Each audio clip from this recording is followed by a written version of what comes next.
So if it doesn't happen, I'm blaming J.D. Vance. If it does happen, I'm taking full credit. Iran ও যুক্তরাষ্ট্রের মধ্যকার যুদ্ধ অবসানে মধ্যস্থতা করতে এই মুহূর্তে পাকিস্তানে অবস্থান করছেন মার্কিন ভাইস প্রেসিডেন্ট জেডি ভ্যান্স।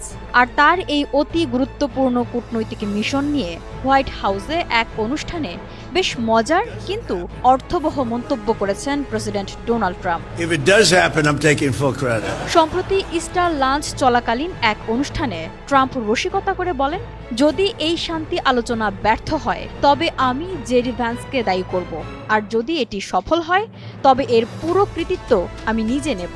প্রেসিডেন্টের এই মন্তব্যে উপস্থিত কর্মকর্তারা হাসিতে ফেটে পড়লেও রাজনৈতিক বিশ্লেষকরা মনে করছেন এর মাধ্যমে ভেন্সের উপর এক বিশাল মনস্তাত্ত্বিক চাপ সৃষ্টি করেছেন ট্রাম্প। ভাইস প্রেসিডেন্ট হিসেবে জেডি ভেন্সের জন্য এটি এখন সবচেয়ে বড় এবং চ্যালেঞ্জিং অ্যাসাইনমেন্ট। ইসলামাবাদে ইরানের প্রতিনিধিদের সাথে তার এই আলোচনাকে বিশেষজ্ঞরা পলিটিক্যাল মাইনফিল্ড বা রাজনৈতিক মাইনক্ষেত্র হিসেবে অভিহিত করেছেন। মধ্যপ্রাচ্যে গত ৬ সপ্তাহের রক্তক্ষয়ী সামরিক সংঘাতের পর বিশ্ব অর্থনীতি যখন টালমাটাল, তখন এই শান্তি আলোচনা অত্যন্ত গুরুত্বপূর্ণ।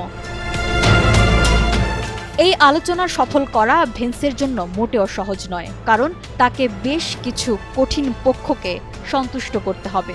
ডোনাল্ড ট্রাম্প, যিনি কখনো শান্তির কথা বলেন, আবার কখনো ইরানকে ধুলোয় মিশিয়ে দেওয়ার হুমকি দেন। এছাড়া তেহরান সরকার, যারা বর্তমানে হরমুজ প্রণালীর নিয়ন্ত্রণ শক্ত হাতে ধরে রেখেছে। এদিকে ইসরায়েল, যারা কোনোভাবেই অসম্পূর্ণ বা দুর্বল যুদ্ধবিরতি চুক্তি মেনে নিতে রাজি নয়, এবং ইউরোপীয় মিত্র, যারা এই যুদ্ধের বিরোধী কিন্তু হরমুজ প্রণালী খুলে দিতে আমেরিকাকে সরাসরি সামরিক সাহায্য করতে অনিচ্ছুক। ২০২৮ সালের মার্কিন প্রেসিডেন্ট নির্বাচনে জেডি ভ্যান্স একজন সম্ভাব্য প্রার্থী। ফলে ট্রাম্পের কট্টর সমর্থক বা মাগা গোষ্ঠী তার এই সফরের দিকে কড়া নজর রাখছে।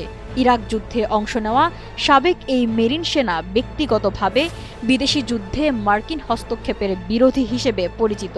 এমনকি ইরানের উপর হামলার আগেও তিনি ট্রাম্পের কাছে নিজের সংশয় প্রকাশ করেছিলেন বলে জানা গেছে। সব মিলিয়ে পাকিস্তানের মাটিতে ইরানের সাথে এই আলোচনা জেডি ভ্যান্সের কূটনৈতিক ক্যারিয়ার এবং ভবিষ্যৎ রাজনীতির গতিপথ নির্ধারণ করে দেবে বলে মনে করা হচ্ছে।